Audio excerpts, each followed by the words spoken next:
significativo, que es en los médicos que el paciente refiere gastritis hace 3 meses sin tratamiento, quirúrgicos no refiere, traumáticos no refiere, alérgicos no refiere. Entre los vicios y manías también encontramos otro dato muy importante, que es que el paciente consume alcohol por desde hace 15 años, 3 veces a la semana hasta embriagarse. Tabaco niega. Entre los antecedentes no patológicos encontramos la alimentación 3 veces al día, hábitos, micción 4 veces al día, defecación 2 veces al día y sueño 8 horas.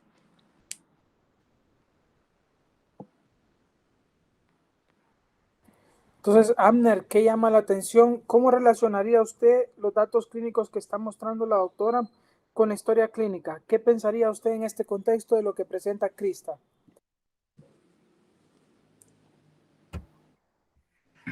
Buenas tardes. Buenas tardes, Abner. De los datos o los antecedentes patológicos, pienso que el que más llama la atención y precisamente lo tiene subrayado Krista es el alcoholismo, ¿verdad?, que padece el paciente. Pues es uno de los factores de riesgo que contribuyen a la mayoría de las etiologías que producen sangrado gástrico. Entonces, ¿cómo pondría usted como la probable causa de sangrado de este paciente? Yo me inclinaría, creo, a un sangrado de origen esofágico. Varicial. Sí, porque presenta hematemesis, ¿verdad? Gracias, Abner. De acuerdo con usted, Krista. ¿Y este paciente tiene hemorragia gastrointestinal superior o hemorragia gastrointestinal inferior? Tiene hemorragia gastrointestinal superior. De acuerdo, por la melena, ¿verdad? Que acuérdense que esto viene sangre del tubo digestivo alto que pasa el proceso de oxidación al entrar en contacto con los ácidos gástricos y 80 ml son suficientes para que las heces se transformen en melena luego de 6 a 8 horas de estar en el tubo digestivo. ¿Qué otra cosa le llama la atención a usted aquí, Krista, de lo que está presentando que podría ser otra causa del sangrado en su paciente? Sí, de hecho, la gastritis, porque como ya sabíamos, muchas veces las causas más comunes de una hemorragia gastrointestinal superior es la úlcera péptica. Entonces, muy probablemente, pues también eso nos da indicios de que pueda haber alguna úlcera que el paciente no se haya Muy diagnosticado. bien. Muy bien, Krista. Enfermedad ulcerosa péptica y diagnóstico alterno es sangrado por varices esofágicas. De acuerdo con ustedes dos, ¿cuál de las úlceras pépticas mejora con el alimento, Krista? Recuerden que en las enfermedades ulcerosa péptica puede estar en 2 localizaciones diferentes. ¿Cuál mejora con el alimento y cuál agrava con el alimento? La que mejora con el alimento es la duodenal. Excelente. ¿Y la duodenal está relacionada a qué patología con frecuencia, Krista? ¿A qué microorganismo? Con H. pylori. Excelente, Krista. Ya defendió su presentación. Muy bien, Krista. Me alegra que tenga este alcance. Ya entiendo por qué no le cuestan las preguntas. Bueno, así es. Entonces, como Krista y como Abner acaban de señalar, esta es la marcha diagnóstica que nosotros debemos hacer cuando tengamos un paciente con hemorragia gastrointestinal superior, buscar las posibles etiologías. Me alegra que ambos hayan podido llegar al diagnóstico. Al final vamos a ver un poco el tratamiento para aprender de este caso. Continúe, Krista. Gracias. Entre los hallazgos positivos al examen físico encontramos una presión arterial 90-60, una frecuencia respiratoria 18 respiraciones por minuto, una frecuencia cardíaca de 115, el peso 65, talla 1.50 y un índice de masa corporal 28. Aquí no lo resalté, pero aquí un dato importante entre los signos vitales es que el paciente está taquicárdico, que sería 115, y que la presión arterial está como que bajando. Aún no está en lo normal, pero sí está como que bajando, están entre 90 y 60. En el abdomen se encontró abdomen blando y depresible con ruidos intestinales intensos con dolor en el epigastrio. En la inspección general, el paciente se presentaba con regular estado general, luce agudamente enfermo, con palidez generalizada. Y Entre los hallazgos negativos encontramos que no se encontraron signos de irritación peritoneal, no se encontraron masas, onda cítica negativa, tacto rectal negativo, no refiere a hematoquesia, niega arcadas o tos, ausencia de relación con las comidas. Excelente, va. Entonces, el dato que resaltó Crista, recuerden, entonces, ya le llegó este paciente a ustedes en su EPS, lo recibió Amne, lo recibió Joseph, lo recibió Juan, lo recibió Daniel, lo recibió Crista. Y lo primero que debe llamar la atención es que, como dijo Crista, está taquicárdico. Recuerden que al perder el 10% de la volemia total, ya los pacientes se pueden presentar con taquicardia, ¿verdad? Ese es el primer elemento. No esperemos a encontrarlo hipotenso para saber que en este paciente tenemos que empezar a reanimar de emergencia por el simple hecho de estar taquicárdico. Muy bien, Crista. Y vean todos los datos negativos. Entonces, viendo todos estos datos negativos, costaría un poco seguir pensando que es etiología varicial, pero ahí es donde van a ver lo interesante del caso, que en medicina 1 más 1 no es 2, no es todo como receta de cocina, como siempre les digo, y puede haber variedad. Y vamos a nosotros poder diagnosticar lo que conocemos, no vamos a poder diagnosticar aquello que desconocemos. Entonces, muy bien Amner y muy bien Crista, que pensaron en esto. Sigan. Muchas gracias, doctor. Ahora, entre los estudios de laboratorio, se le realizó una hematología control, encontrando un porcentaje de monocitos aumentado con 8.40, eosinófilos 0.80, basófilos 0.50, neutrófilos 5.9, linfocitos 2.11, monocitos 0.67. En los datos importantes podemos encontrar una hemoglobina baja de 8.80, un hematocrito 27.70 y las plaquetas 122.000.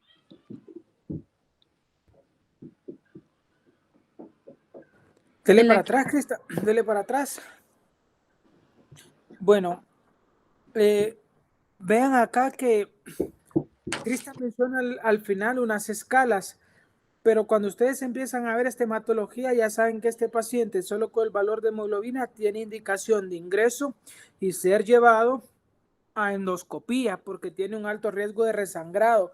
Recuerden este valor de hemoglobina, recuerden la frecuencia cardíaca de su paciente, la presión arterial, y cuando Crista presente al final unos scores que ella trae, van a poder ver la importancia de utilizarlos.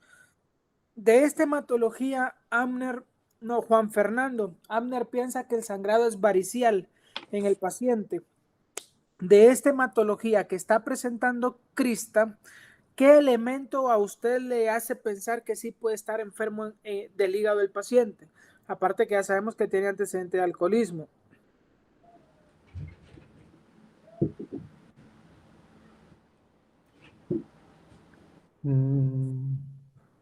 Las plaquetas, doctor, ¿Por qué, Juan? porque en enfermedad hepática suelen disminuir.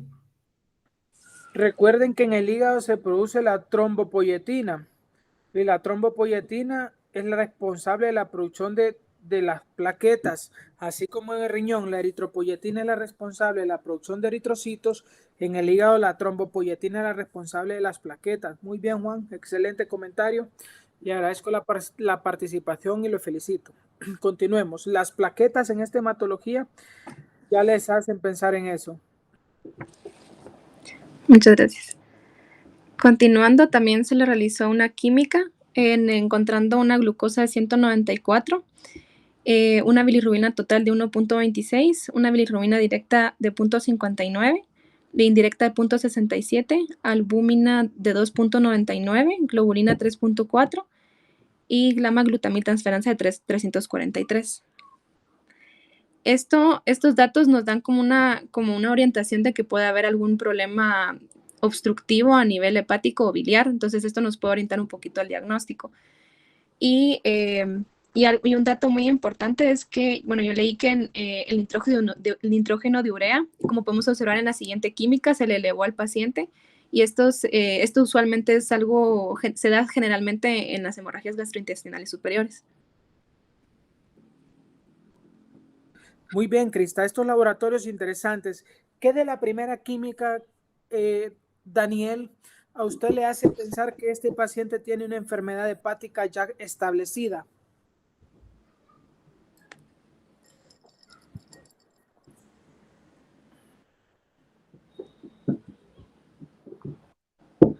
Daniel.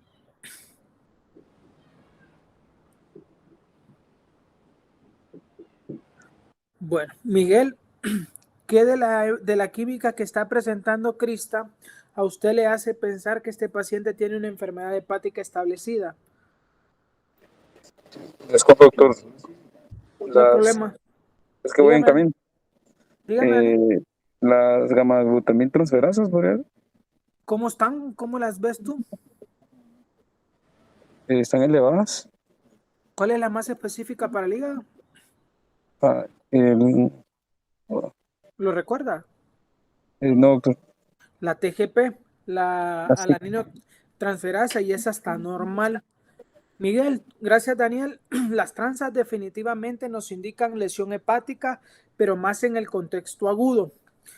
Miguel, ¿usted qué piensa de esta química y qué le dice que el paciente tiene enfermedad hepática de larga o probablemente de tiempo de evolución atrás?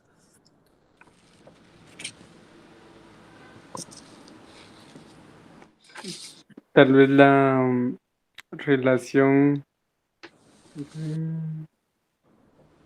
la relación AG o, bueno, Bueno, está bien. Definitivamente la relación AG porque está alterada, pero está alterada a partir de la albúmina. Mire los valores de albúmina: 2.89, 2.99. Recuerden ustedes que si usted quiere saber si el hígado está sufriendo un trastorno agudo, debe evaluar la albúmina, agudo debe evaluar las transaminasas, la transaminasa de aspartato, la transaminasa de alanina, debe evaluar la gamma-glutamiltransferasa y la fosfatasa alcalina como marcadores agudos y las bilirrubinas. Estos tres son marcadores agudos de lesión hepática y evalúan lesión. Y recuerden que si quieren saber si el proceso es crónico, deben evaluar el proceso de síntesis hepático. Recuerden que la albúmina se sintetiza en el hígado y como forma de prealbúmina. Y para que no se forme albúmina deben haber pasado 21 días de producción continua y eficiente para que empiecen a bajar los niveles de albúmina. Entonces, si es agudo, transaminasas, bilirrubinas y gamma-glutamiltransferasa y fosfatasa alcalina. Si quieren saber si el proceso es de más tiempo atrás, deben evaluar la función de síntesis a través de la albúmina. La albúmina solo se va a modificar cuando han pasado 21 días de una producción ineficiente. Y los tiempos de coagulación. Recuerden que todos los factores de la coagulación se producen en el hígado, excepto el factor 8.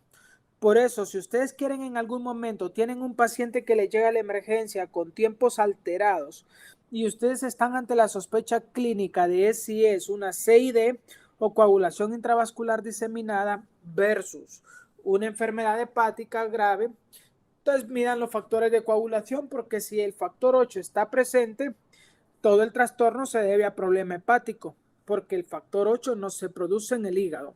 Si el factor 8 también está alterado, entonces sí probablemente se trata de una alteración en todos los factores de la coagulación. Entonces, recuerden que esto es importante que lo recuerden. Entonces, ya Juan vio las plaquetas, ya Miguel vio la relación AG, sobre todo la albúmina. Esto es importante para que nos siga apoyando la probabilidad diagnóstica que el problema sea hepático. Ahora, gracias Miguel. Crista, tome una calculadora o en su celular o tiene una mano, me dice cuando la tenga. Sí, permítame, es que con el teléfono estaba presentando. Permítame. Bueno, no, bueno, si quiere lo voy a hacer yo para no tener que modificarle lo suyo. Vamos a dividir. En la primera hematología tiene 18.10 de nitrógeno de urea y lo vamos a dividir entre la creatinina, que es 0.7. Da un valor de 26. Ahora agarremos la siguiente química. Tiene un nitrógeno de urea de 20.5 y lo vamos a partir entre la creatinina, que es 0.56. ¿Qué valor le da? ¿Alguien más lo hizo?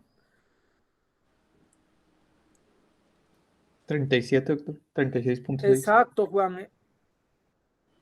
Exacto, 37. Siempre esto es algo práctico que ustedes pueden utilizar.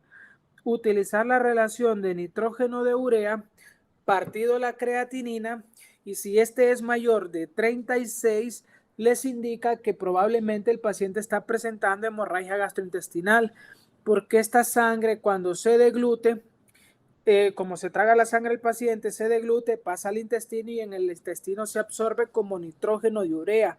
Por eso se disocia, como bien estaba mencionando Krista. Hacen el score de partir nitrógeno de urea entre creatinina arriba de 36 y les ayuda a apoyar el diagnóstico. Muy bien, Krista. Muchas gracias, doctor. También podemos observar que se le realizó un examen de tiempos, encontrando una alteración en el tiempo de protombina, indicándonos que el paciente indica un problema de coagulación de la sangre. También se le realizó una serología control para verificar si el paciente, pues, o sea, por el mismo, como si ya se estaba orientando a un diagnóstico, se le realizó ese examen para verificar si el paciente presenta hepatitis, como en el caso como podemos observar en este examen, que es negativo en ambos, en tanto hepatitis C como en la hepatitis B.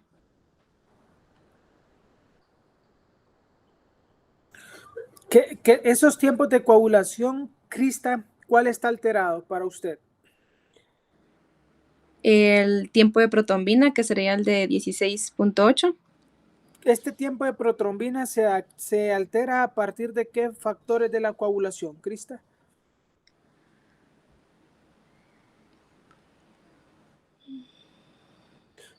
De aquellos factores dependientes de la vitamina K, 5, 7, 9 y 10. Entonces, cuando nosotros tengamos una alteración en el TP o tiempo de protrombina, lo que está alterándose es los factores que son dependientes, se altera este tiempo porque se alteran los factores que son dependientes de vitamina K. Y todos los factores dependientes de vitamina K se producen en el hígado. Por eso es que este se altera, como podemos ver en la imagen de los tiempos. Ven que el factor 8 está conservado, por eso el tiempo de tromboplastina parcial activado está normal. Recuerden que el TP evalúa la vía extrínseca a partir de los factores dependientes de vitamina K y el TTP evalúa la vía intrínseca, ¿verdad? A partir del factor 8, 5, a partir del factor 8, 9 e incluso el 10. Entonces se fijan aquí que el factor 8 está conservado, por eso el TPT está normal, que era lo que platicábamos previamente. Pero ven que el TP sí está prolongado porque este depende de los factores dependientes de vitamina K que se producen en el hígado. Entonces ya tenemos muchos elementos, miren, que ustedes el día de hoy han aprendido a cómo hacer, solo con un simple estudio de laboratorio, un hemato y una química básica, sin necesidad de un ultrasonido y nada más, están aprendiendo a hacer diagnóstico de enfermedad hepática. Por eso el caso a mí me pareció muy interesante. Continúe, Cris. Muchas gracias, doctor. Entre los estudios de imagen, al paciente se le indicó una endoscopía, encontrando en el esófago, según el informe, indica tubular, forma y distensibilidad adecuada en tercio medio y distal. Se observan dilataciones violáceas, varicosas, submucosas con signos de mal pronóstico. En segundo tiempo se colocan 6 ligaduras. En el estómago se observó forma y distensibilidad adecuada a la retroflexión, hiato, abrazandoscopio, el píloro central hipermeable y el duodeno normal. Y como diagnóstico, se encontraron varices esofágicas grandes con signos de mal pronóstico y ligadura satisfactoria. En la imagen que podemos observar aquí no es del paciente, pero sí es una imagen de referencia que nos permite ver una variz esofágica sangrante en la unión gastroesofágica.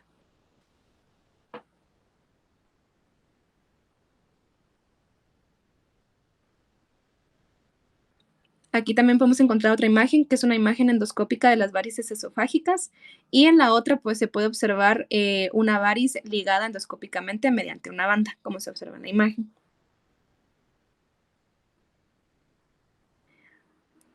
También les quise compartir una imagen respecto a la técnica de ligadura endoscópica de varices para que podamos orientarnos un poco. Como en el caso dice, en el endoscopio al que se fija un dispositivo de ligadura es puesto en contacto con la variz justo por encima de la unión gastroesofágica. Se aplica succión, retrayendo la mucosa que contiene la variz hacia el espacio vacío creado al final del endoscopio por el dispositivo de ligadura. Y después se tira el cable de tracción colocando una banda alrededor del tejido aspirado y la ligadura está completada. Este es un procedimiento que hacemos a diario, mucha en el Hospital Roosevelt. Ahora hasta los fines de semana hay un residente que queda de turno para poder realizar este procedimiento cuando llegan pacientes a la emergencia. Somos de referencia de todo el país prácticamente porque somos el único hospital que tiene un posgrado de gastro como lo tenemos nosotros y porque tenemos la ventaja de tener todo el tiempo, por lo menos todos los días, este tratamiento, que la forma de realizarlo es justamente como les ha ilustrado la doctora Crista. Idealmente, todo paciente que debuta con cirrosis, nosotros tenemos la obligación de mandarle a hacer que tiene cirrosis, tenemos la obligación de mandarle a hacer un estudio endoscópico que se llama tamizaje de varices esofágicas.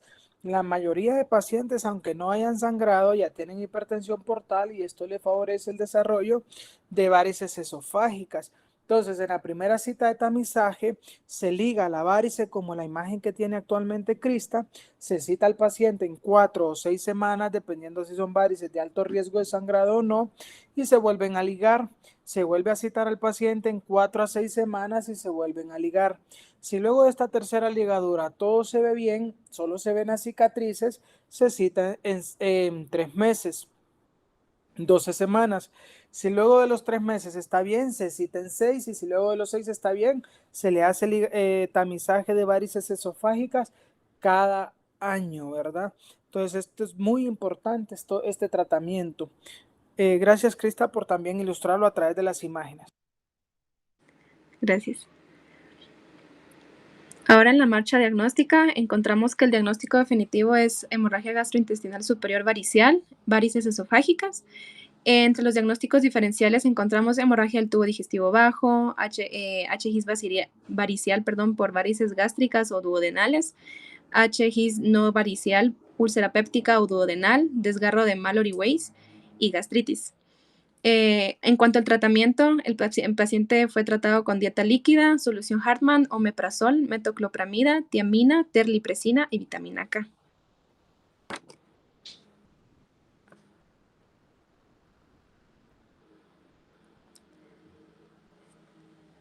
Y como último, aquí, como el doctor comentaba, aquí les traigo unas escalas muy importantes. Esta es la clasificación de Glasgow-Blatchford. Los sistemas de Blatchford y IMSS 65 son sistemas de puntuación previos a la endoscopía. El sistema de ROCAL tiene un componente previo y otro posterior a la endoscopía. El sistema de Blatchford es una herramienta que facilita la decisión sobre el alta temprana de los pacientes con realización posterior de una endoscopía en régimen ambulatorio. La puntuación de ROCAL ayuda a evaluar el riesgo de resangrado y mortalidad. Ahora el sistema de IMSS 65 predice la mortalidad. Entonces, el riesgo bajo se define como una puntuación menor o igual a 2, el riesgo alto como una puntuación mayor o igual a 6, y el riesgo bajo se define como una puntuación de 0. En este caso podemos observar, bueno, como indicaba el doctor, nuestro paciente del caso, según la escala de Blatchford, él tenía, como podemos observar en la tabla, él tenía un BUN de 20.50, por lo tanto ya lleva 2 puntos, un nitrógeno ureico en sangre, una hemoglobina de 8.80 y como podemos observar ya era menor de 10, ya se le sumarían 6 puntos, una presión arterial de 90-60, que sería 2 puntos, una frecuencia cardíaca de 115, ya que está taquicárdico, se le suma 1 punto, incluyéndole melena, un punto, y una posible hepatopatía, que sería un punto extra, con un total de 13 puntos. Un dato importante que yo quería resaltar, y no lo puse en la presentación, es que al paciente se le indicó un ultrasonido hepático para descartar una cirrosis hepática, por lo mismo de todos los datos que estábamos obteniendo, además de los factores de riesgo que el paciente presentaba, encontrando que el paciente se descartó una cirrosis hepática, pero en la impresión clínica se encontró una esteatosis hepática. Bueno, en este caso, para que vean la utilidad de estos scores, entonces ya le permite a ustedes clasificar como perfectamente pudo clasificar ahorita Krista a su paciente, y esta es la utilidad y esta es la forma práctica de hacerlo. Por eso es la importancia de estos casos clínicos. No es lo mismo que ustedes conozcan que existan a hacerlo como lo estamos desarrollando ahorita, donde estamos practicando la situación particular en este paciente para que ustedes también lo aprendan a hacer, y cada vez que le llegue un paciente a la emergencia hagan el ejercicio para que lo puedan realizar. Con respecto a que el ultrasonido está normal, bueno, la cirrosis ya es un cambio tardío. Ya tenemos que tiene superficie nodular y bordes irregulares más un hígado pequeño. Pero si ustedes quieren saber en realidad, porque recuerden que al final la cirrosis se traduce a fibrosis hepática, tienen que realizarle al paciente un fibroscan. El fibroscan es el que les va a permitir a ustedes saber si el paciente ya tiene tejido fibrótico producto del alcoholismo, o sea, ya está en etapas de desarrollar cirrosis. Y luego del fibroscan hay dos scores, el APRI y el FIB4, que ustedes los pueden calcular de forma fácil para, sin necesidad de hacer un fibroscan, y ver qué grado de fibrosis puede tener su paciente. Krista, yo le agradezco la presentación del caso. Krista cambió el caso y hizo un muy buen trabajo. El caso yo le dije, me gustó más por la facilidad que tiene para que nosotros podamos aprender muchas herramientas que utilizamos al día en el hospital, y creo que fue de mucho provecho. Gracias, Krista, por el caso, muy bien presentado, muy bien elaborado. Me deja contento y satisfecho su presentación.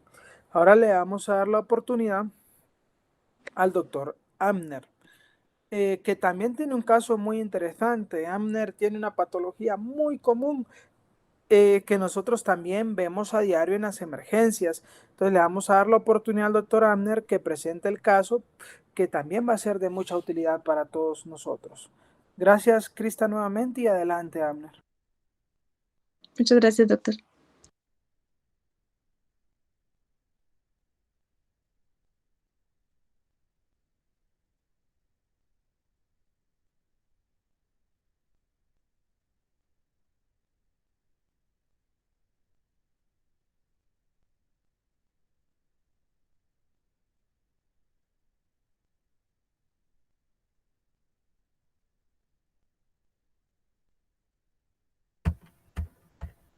Buenas tardes. No sé si ya se logra verla. Sí, Amner, la logramos ver. Avance, a ver si logra avanzar. Sí, ahí está, Amner, excelente. Puede comenzar. El micrófono es suyo. Gracias. Muy buenas tardes. Voy a iniciar con la presentación de mi caso, o el caso que logré, determinar.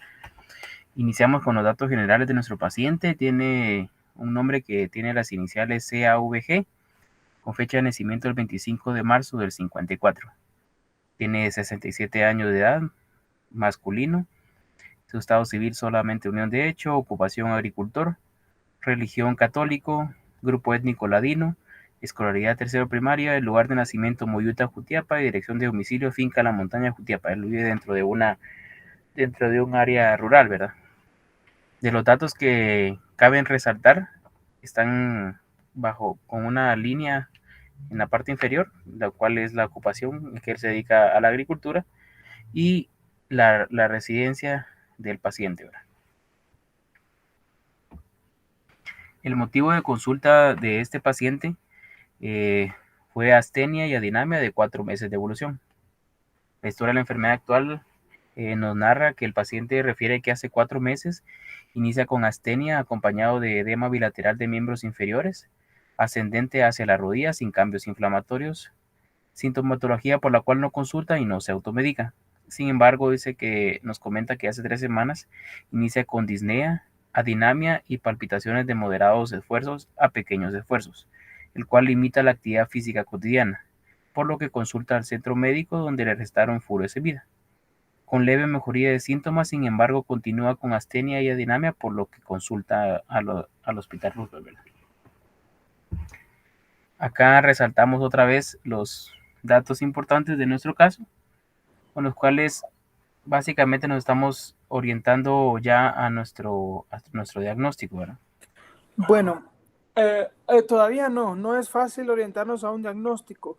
¿Cuáles son las 3 causas o diagnósticos diferenciales, Samner, que usted debe hacer al tener un paciente con edema bilateral de las piernas? Podemos incluir dentro de ese mismo la insuficiencia renal. ¿De acuerdo? La insuficiencia ¿Cuál es la característica del edema en la insuficiencia renal? es edema con fobia. ¿Con fobia? ¿Qué más?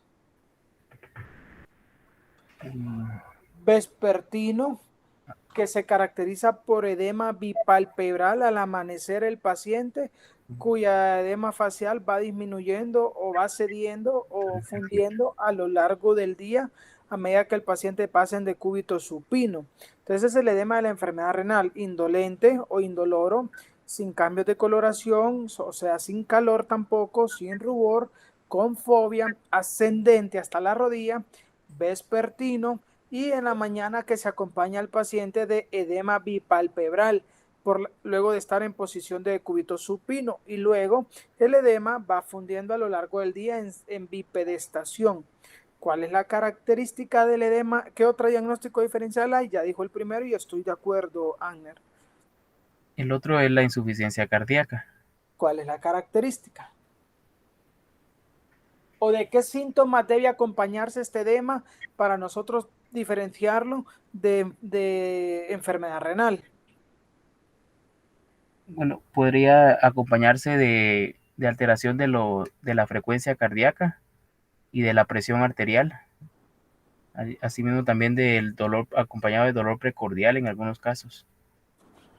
¿Cuáles son los elementos clínicos más significativos para decir que un paciente tiene insuficiencia cardíaca? Porque estos que dijo son válidos, pero dentro de los criterios de Framingham que vimos en algún momento, se recuerdan que había algunos criterios como la ortopnea.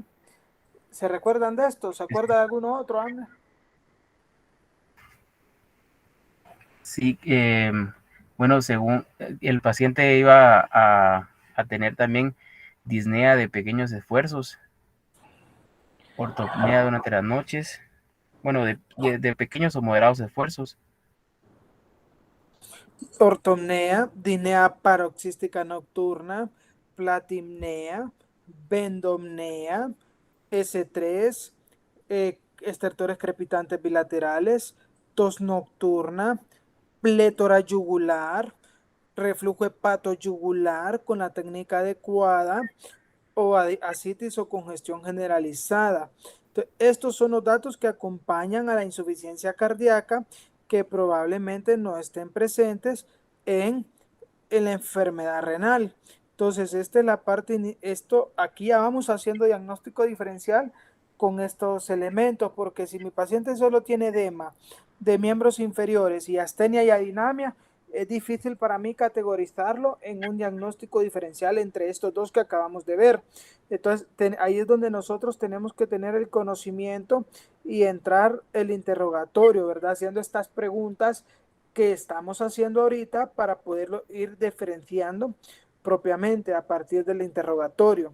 ¿Y cuál es la tercera causa que puede existir, doctor Agner, de edema?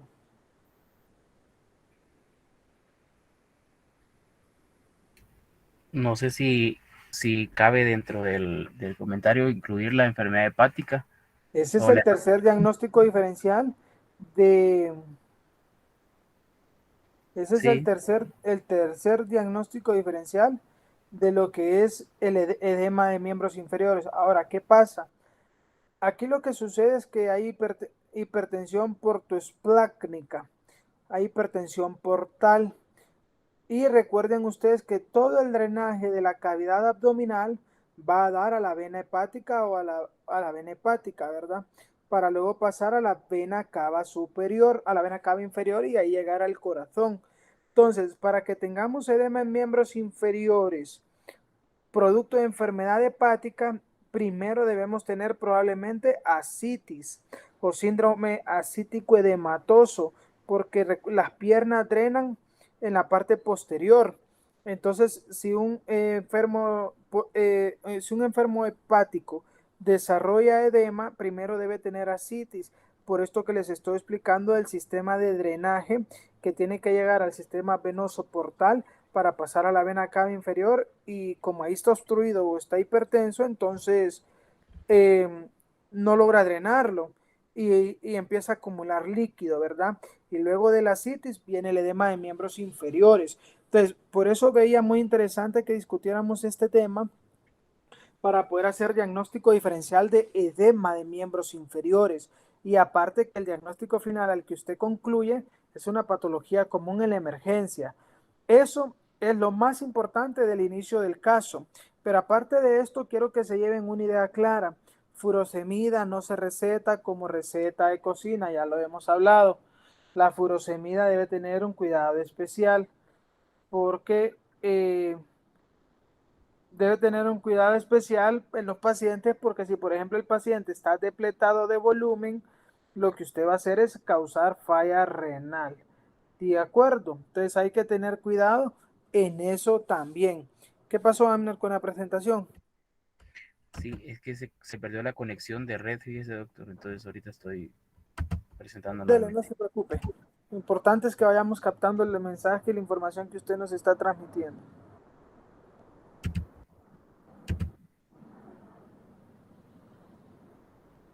Ya, ¿verdad? Ya, adelante. En cuanto a los antecedentes del paciente, niega médicos, quirúrgicos, traumáticos de familiares. Y entre los hábitos y manías, pues tenemos una que micción, tiene una micción de 4 al día, defecación 2 deposiciones al día, niega el consumo de alcohol, tabaco y drogas. En cuanto al perfil social, la casa es de block, el techo de lámina. Sin embargo, el paciente nos refiere que en su juventud él vivía en una casa de adobe dentro de la finca siempre, ¿verdad? Convive con 9 personas y 3 perros. Ese dato que acaba de mencionar Amner de su casa de adobe es muy importante para lo que vamos a ver a continuación. Por eso el doctor lo señala y lo subraya. Ya vamos a ver más adelante el por qué.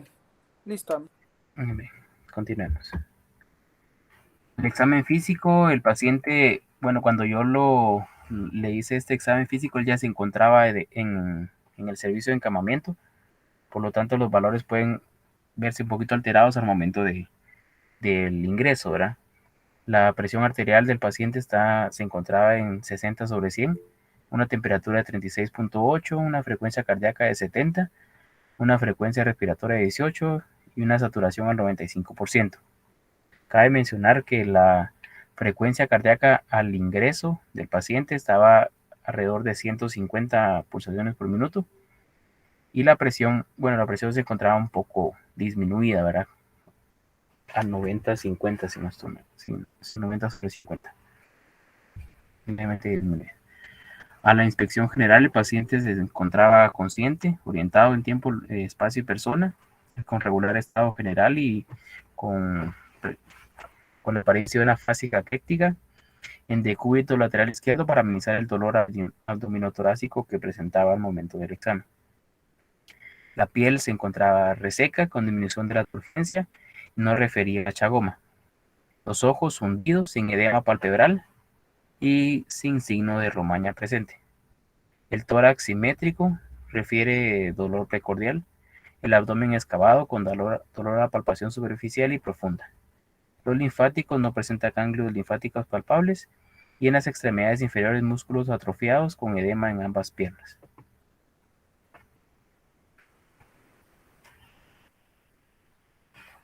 Acá incluimos dentro del examen físico estos datos negativos para poder contribuir al desarrollo del caso clínico, ¿verdad?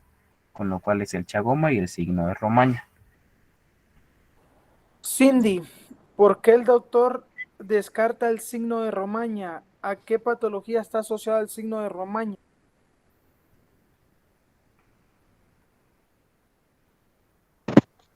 La verdad no me recuerdo, doctor.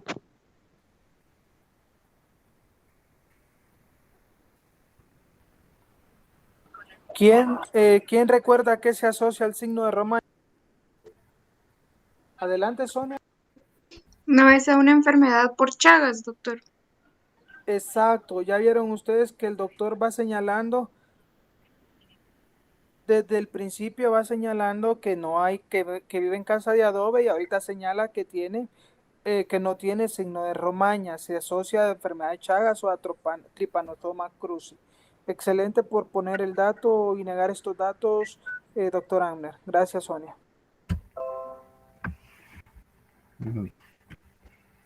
Continuando con el desarrollo del caso, tenemos el examen de laboratorio al ingreso y la evolución.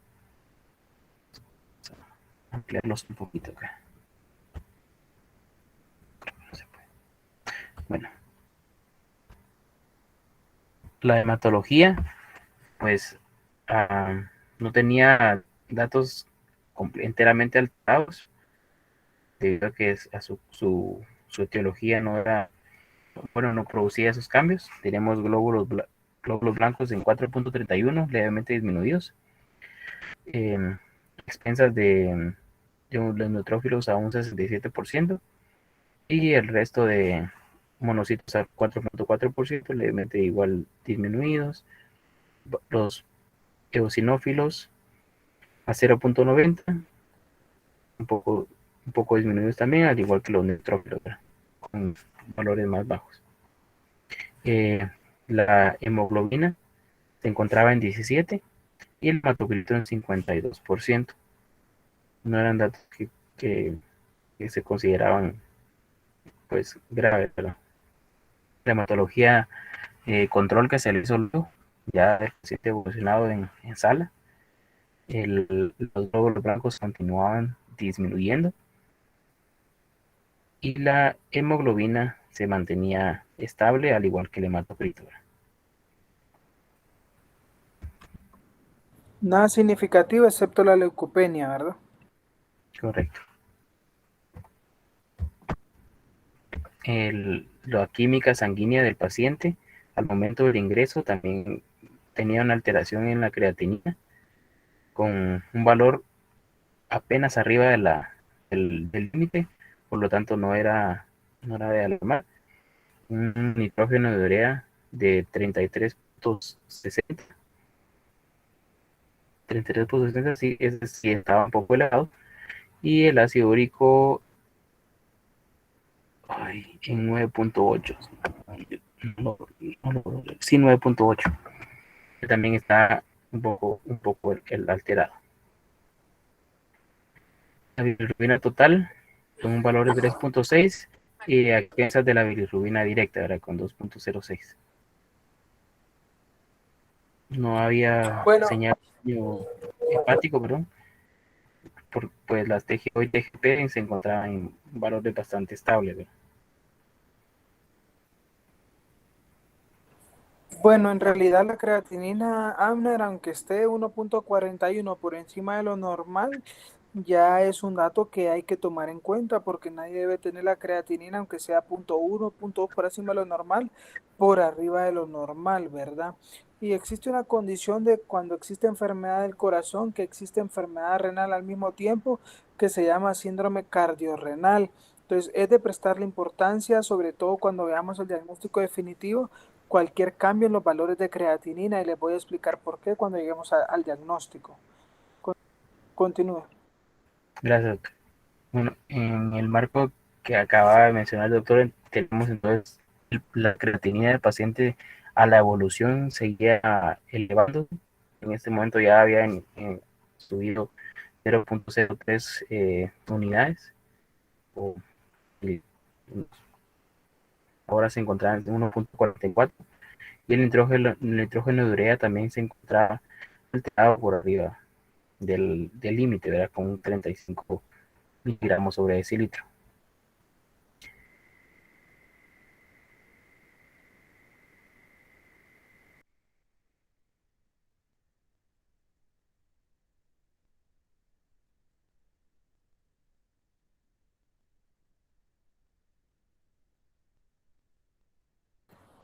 Abner, no logro escuchar lo que menciona. ¿Me escucha, Abner? Hola, Abner.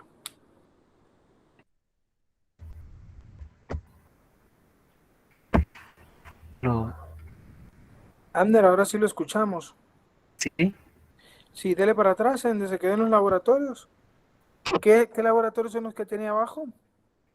el de abajo es la serología del paciente, en el que se hizo una prueba de ELISA y dio resultado positivo para Chagas.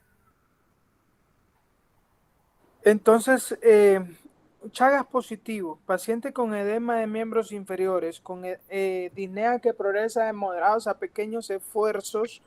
¿Qué diagnóstico consideraría usted, Cindy, con los datos que acaba de darnos el doctor Agner? ¿Cuál sería su posibilidad diagnóstica haciendo ya uso de todos los elementos diagnósticos que él nos ha mostrado? Clínicos laboratoriales. Una falla cardíaca. ¿De qué etiología?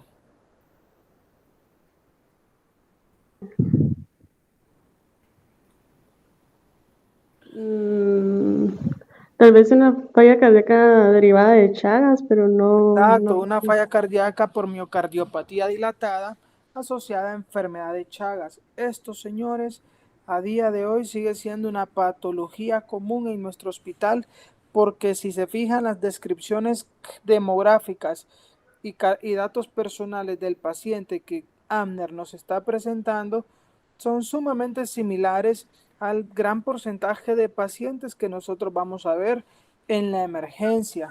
Entonces, eso todavía sigue siendo una enfermedad común en nuestro medio, la patología chagásica, causante de falla cardíaca. Excelente, Cindy. Muy bien, Amner. Ve que todos los elementos que ha dado han permitido a sus compañeros hacer el dato diagnóstico y este es el objetivo, que ustedes puedan ser capaces de recapitular todos los datos para que puedan tener un buen examen físico y marcha diagnóstica. Sigamos. Continuando con los exámenes, resultados de la imagenología, tenemos la placa de tórax del paciente, en el cual el resultado o los datos positivos que se encontraron en esta placa era una cardiomegalia de grado 3 al paciente, de acuerdo a un índice cardiotorácico que superaba el 36%, si no estoy mal. Definitivamente, recuerden cuando vimos radiografía de tórax que dijimos que para sacar el índice cardiotorácico debíamos trazar una línea que cruzara la línea media imaginaria, luego de esta línea trazar una línea a la estructura más externa del corazón del lado derecho, que es la aurícula derecha, y una línea que se extendiera de la línea imaginaria hasta la parte más distal del corazón izquierdo, que representa el ventrículo izquierdo. La primera línea es A, la segunda es B, y luego trazábamos una línea que cruzara todo el diafragma, que es C. Luego A más B entre C nos dice el índice cardiotorácico, que si está arriba de 0.55 ya está grande. Imagínense una cardiomegalia grado 3. Bueno, no necesitan imaginársela porque en la radiografía están viendo que el corazón está sumamente grande porque tiene miocardiopatía dilatada, porque tiene enfermedad chagásica. Muy bien. El EKG no le logré tomar una foto al trazo, sin embargo, logré extraer los datos de ese resultado. La onda P estaba en 0.08 segundos, el segmento PR en 0.012, el QT en 0.4 y la frecuencia cardíaca en 150. Hasta el momento los datos pues están dentro de los rangos normales. Solamente la frecuencia sí se encontraba alterada, ¿verdad? Que se traduce como una taquipnea, ¿verdad? Taquicardia, perdón.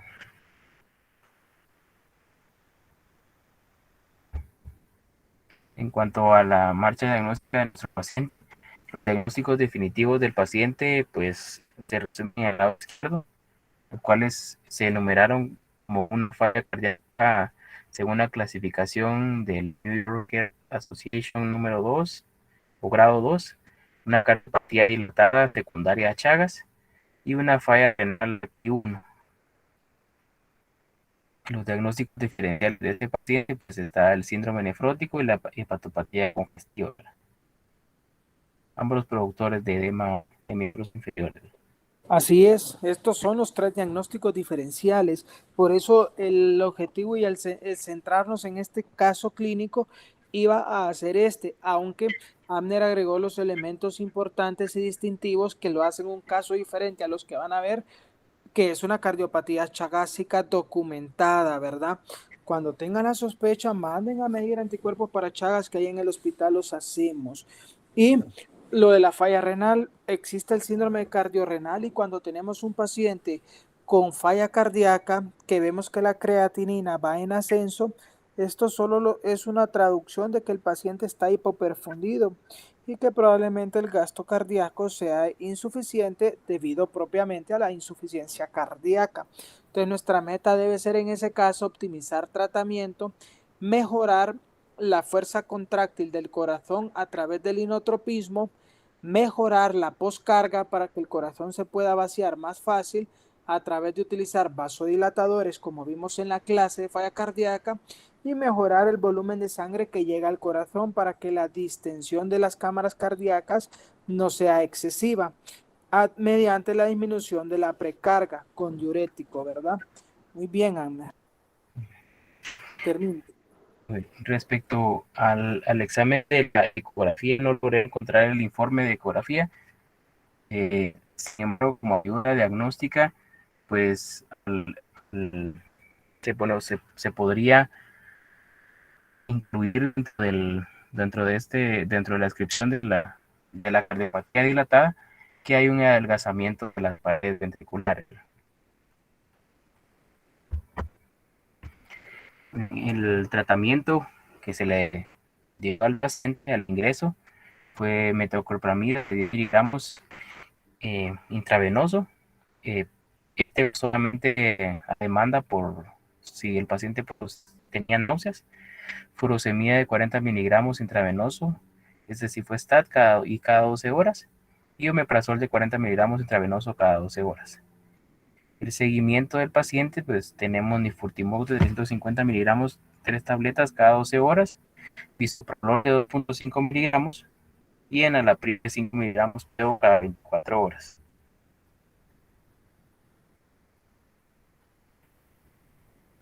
Bien, porque dele para atrás el tratamiento de la chaga, ya sabemos que es el nifurtimox, ¿verdad?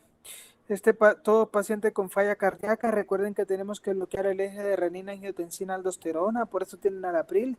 Debemos bloquear la descarga adrenérgica, por eso tiene el bisoprolol. Debemos mejorar la precarga, por eso tiene la furosemida, ¿verdad? Y el nifurtimox por la enfermedad chagásica.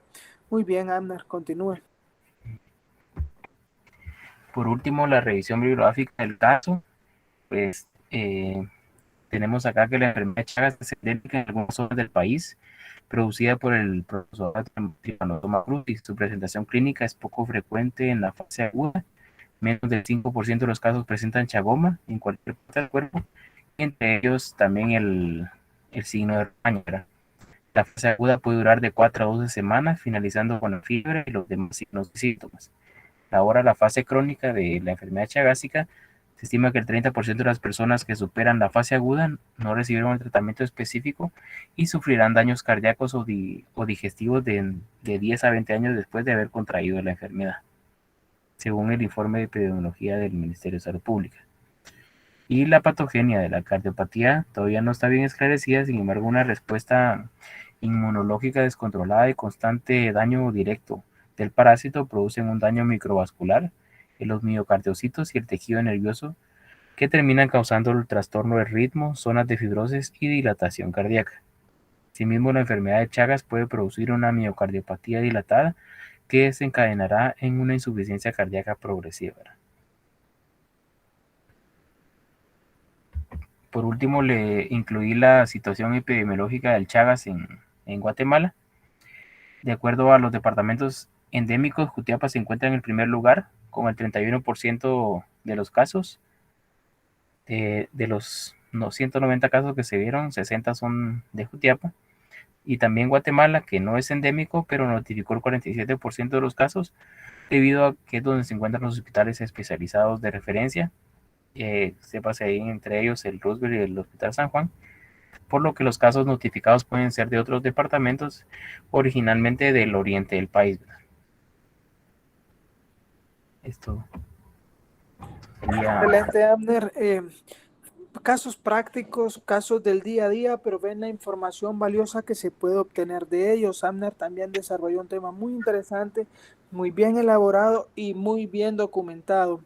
Esta clase pues está siendo grabada, la vamos a subir para cuando la quieran repasar también, porque tiene elementos teóricos y aparte el desarrollo del caso que fue muy, muy productivo. Gracias, Abner, también por su presentación. Ahora yo voy a compartir unos minutos. Nada más quiero mostrarles algo para que hagamos un ejercicio. Bien, ahorita vamos a empezar.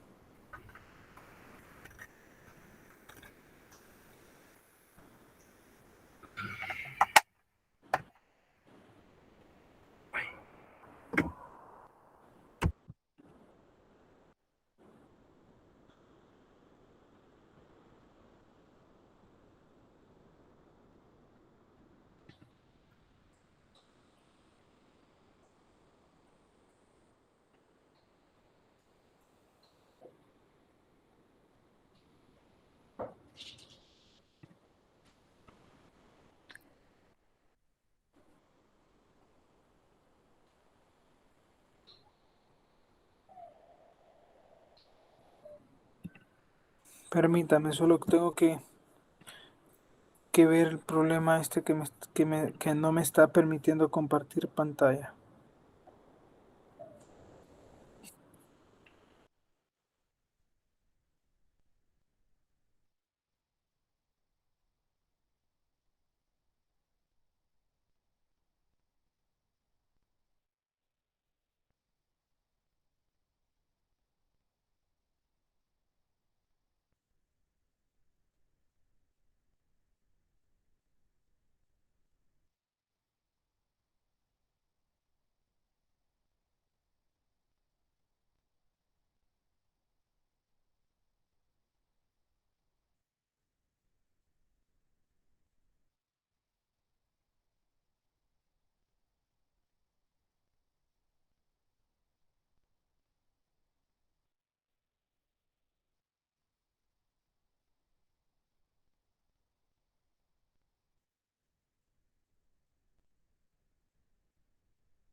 Listo, y sí, jóvenes, disculpen que por accidente había bloqueado los permisos para compartir pantalla ahorita. Logran ver mi pantalla, ¿verdad? Sí, doctor. Ok, listo, bueno. Este es un paciente masculino de 53 años de edad, de Guatemala, zona 7, evangélico. Su trabajo es el jefe de hecho es el dueño de una imprenta, es casado y pues su raza es mestiza.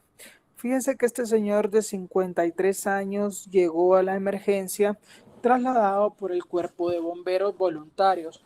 Al parecer los bomberos iban trasladándose a lo largo de una calle les hicieron una parada y encontraron a este señor al interior del vehículo alterado de su estado de alerta.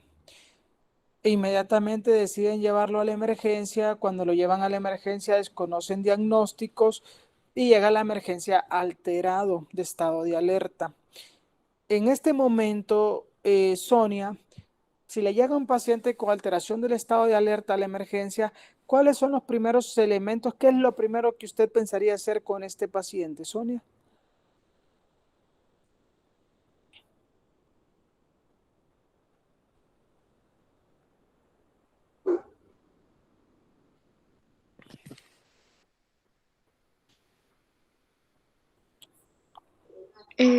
No sé si es evaluar la apertura ocular, Los signos vitales, ¿verdad? Lo su primero, respuesta. Ajá. los signos Sí, vitales, doctor. los signos vitales es lo primero. Y dentro de los signos vitales, ¿qué le gustaría a usted evaluar en este paciente al primer contacto? Un paciente que le llega alterado de alerta y que no tiene ningún dato clínico de este paciente, no sabe nada de él, que lleva por los cuerpos de bomberos voluntarios. Dentro de los signos vitales o dentro de las mediciones iniciales, ¿qué le gustaría a usted saber?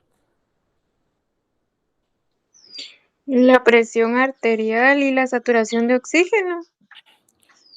Bueno, es difícil que la presión arterial, a no ser que esté hipotenso o hipertenso, nos altere el estado de alerta. Pero está bien, definitivamente la presión arterial y la saturación de oxígeno.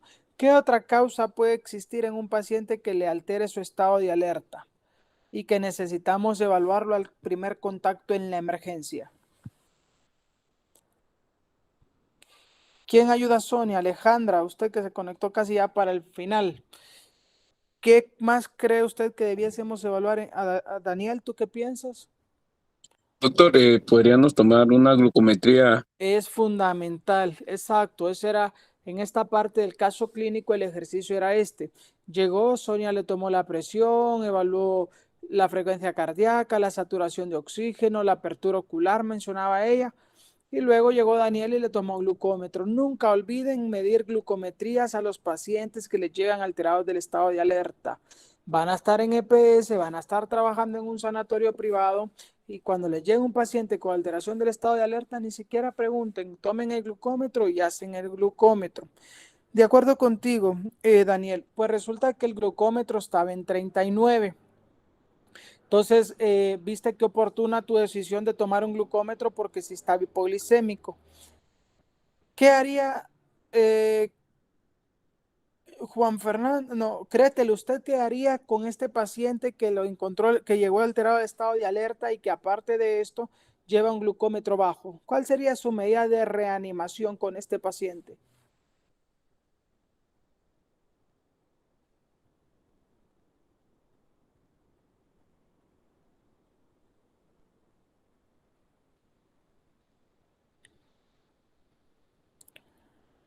Gretel,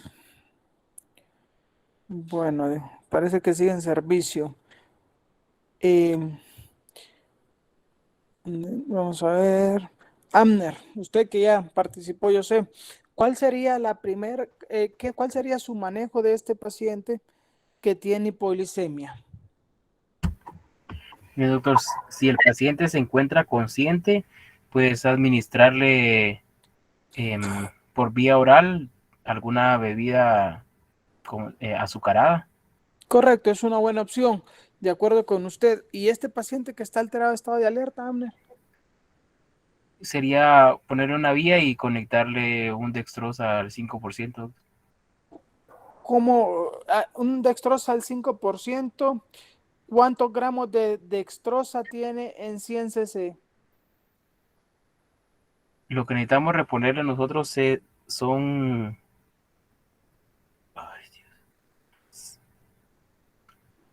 3 ¿Va bien? gramos, no, No, 28 gramos, ¿verdad? 25 gramos es el bolus inicial que le debemos dar al paciente. 25 gramos de dextrosa.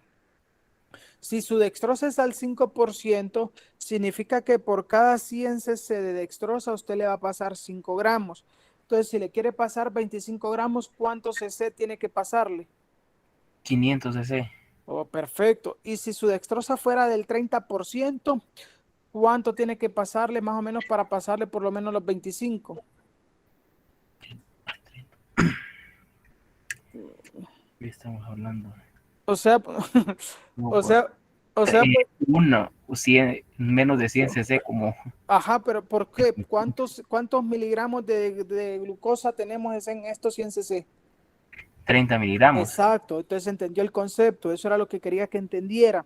Entonces, si hablan de dextrosa al 5%, son 5 gramos por cada 100, dextrosa al 10%, son 10 gramos por cada 100, dextrosa al 30% son 30 gramos por cada 100 y dextrosa al 50% son 50 gramos por cada 100.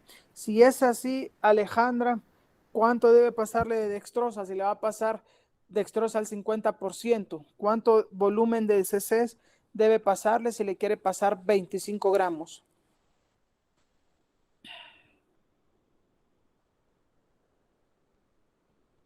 De acuerdo a lo que hemos hablado con Amner.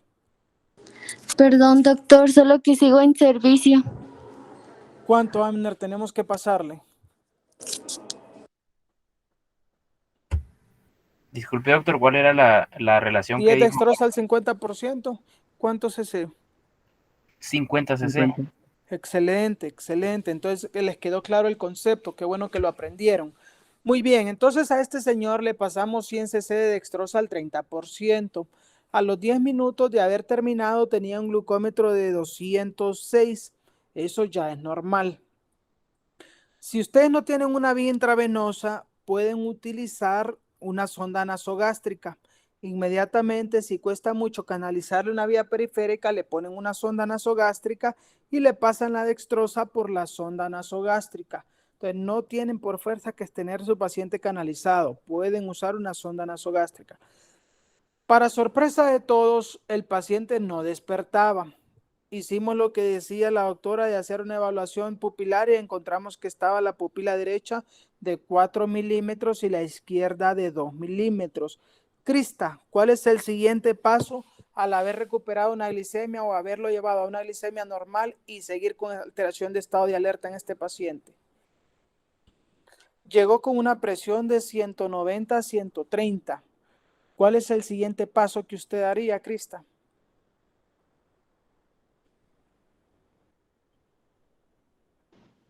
No estoy segura, doctor. Piense algo, diga algo. Daniel. Doctor, no sé si podría entrar ahí la protección al corazón, así como que aplicarle glucanato de calcio. El gluconato de calcio estabiliza la membrana. Cuando ustedes tienen una hipercalemia o una arritmia, pueden utilizar gluconato de calcio porque les va a estabilizar la membrana cardíaca. Hasta ahorita estaba hipertenso, fíjate, Daniel no tenía arritmias ni tenía ninguna otra manifestación cardiovascular más que la hipertensión. Pero entonces, recapitulemos. Gracias por el punto, Daniel. Tengan en cuenta lo que mencionó Daniel. El gluconato de calcio estabiliza la barrera, estabiliza la membrana cardíaca e impide que sea sensible a cualquier arritmia o a cualquier ritmo anormal. Crista, ¿qué pensó? Porque no estamos preguntándole ahorita teoría, estamos preguntándole qué haría. Entonces no le acepto el no sé por respuesta. Y aparte ninguna respuesta es equivocada, todas estarán bien. Pero hagamos el ejercicio. Lo que quiero es que ustedes vean, hagan el ejercicio. ¿Qué haría como segundo paso si tiene la hipertensión? ¿Me indica? No, porque ya sabe que tiene alteración del estado de alerta, vino con glucómetro que Daniel oportunamente midió y estaba low, estaba bajo, repuso Amner la glicemia ahora está normal, pero continúa con alteración del estado de alerta, con una pupila que mide 4 milímetros y otra pupila que mide 2 milímetros. Y sigue alterado de estado de alerta. Y aparte llegó hipertenso, como usted dice. ¿Qué es el siguiente paso que usted haría para saber qué le pasa a su paciente? ¿Un ataque cerebral? Excelente, ve que sí sabe. El siguiente paso es una tomografía cerebral. ¿Por qué, Crista? Para descartar alguna isquemia o algo, bueno, o un coágulo. ¿Por qué piensa que puede haber un coágulo o isquemia? Tal vez sufrió un golpe el paciente. Bueno, es válido, fue encontrado en la calle, puede ser que haya sufrido un golpe y el golpe le va a dar isquemia o le va a dar sangrado. Sangrado. Bueno, está bien, es válido definitivamente, a veces nos pasa que llegan alterados de la alerta, como no sabemos el antecedente previo, hacemos TAC y encontramos un hematoma epidural o subdural porque lo golpearon. Muy bien, de acuerdo con usted, Crista, opción válida. ¿Qué más queremos? ¿Qué otra cosa puede estar pasando con este paciente, Sonia, por lo cual queremos una tomografía cerebral? Sin que lo hayan, sin quitando o pensando que no lo golpearon.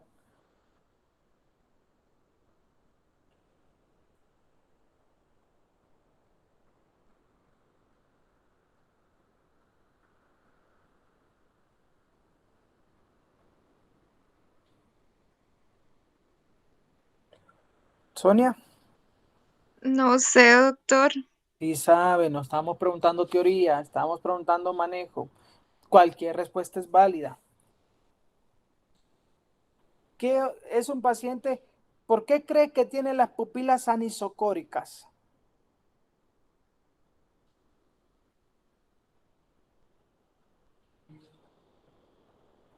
¿Qué se le ocurre? ¿Por qué puede tener las pupilas anisocóricas? Sin pena. Diga lo que usted piensa. Recuerde, está alterado la alerta, está con hipertensión. ¿Qué cree que le puede haber pasado a este paciente en la cabeza por lo cual está anisocórico? Por un aumento de la presión intracraneal. Excelente, aumentó la presión intracraneana. ¿Secundario a qué probablemente? A un hematoma. Ve que sí sabe, a una hemorragia intraparenquimatosa. Así es como tenemos que dilucidar los casos. Entonces, por eso les voy dando elementos clínicos. Lo primero es signos vitales.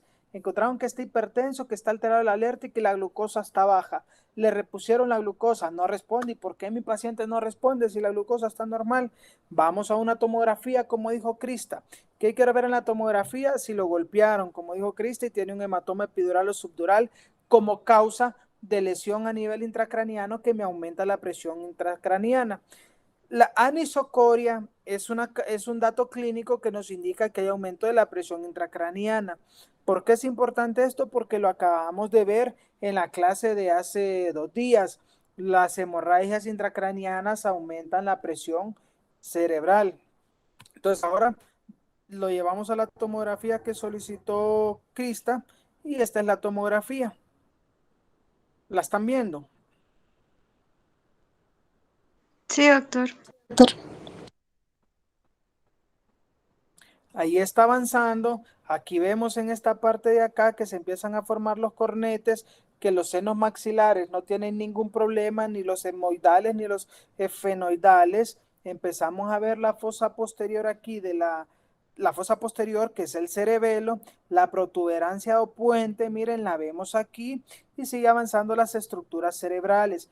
Y miren la sorpresa que nos llevamos, una hemorragia intraparenquimatosa. Una hemorragia intraparenquimatosa a la altura. Una hemorragia entonces vamos avanzando, vamos a poner de acá. Aquí vamos avanzando en la tomografía. Vean cómo el cerebelo, esta parte de aquí atrás.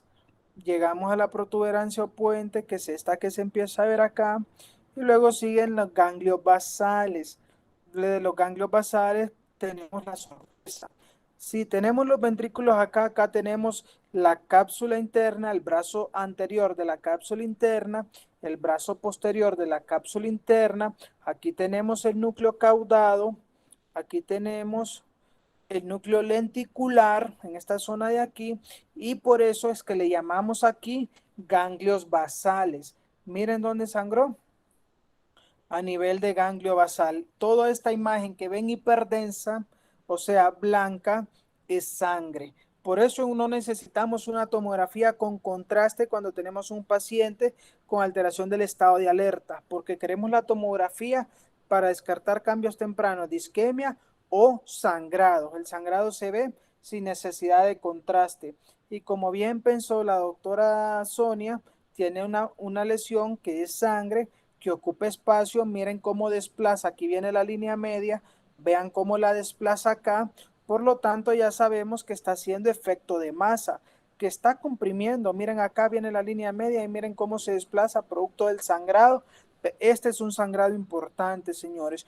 Lo único es que imagínense que para ir a drenar ese sangrado hay que entrar por aquí arriba, que es el cráneo, y hay que atravesar todo el hemisferio cerebral. Miren, todo lo que tenemos que atravesar del cerebro hasta llegar a esta parte donde se encuentra el sangrado. Por eso es que estos pacientes que sangran en ganglios basales no son llevados a sala, porque al penetrar todo ese hemisferio cerebral lesionamos más cerebro que lo beneficioso que puede ser. Excelente, jóvenes. Nada más les quería traer este caso de este paciente para que vean cómo se debe evaluar las alteraciones del estado de alerta. Vieron que ustedes, sin todavía ser médicos generales, aún como estudiantes, entre todos pensaron objetivamente y lograron sacar adelante el diagnóstico del paciente. Bueno, este es el objetivo de los casos clínicos y este es el objetivo de las clases, que ustedes lo puedan hacer, y me deja contento que entre todos hayan podido. Bueno, jóvenes, muchas gracias por la participación del día de hoy, por sus casos clínicos.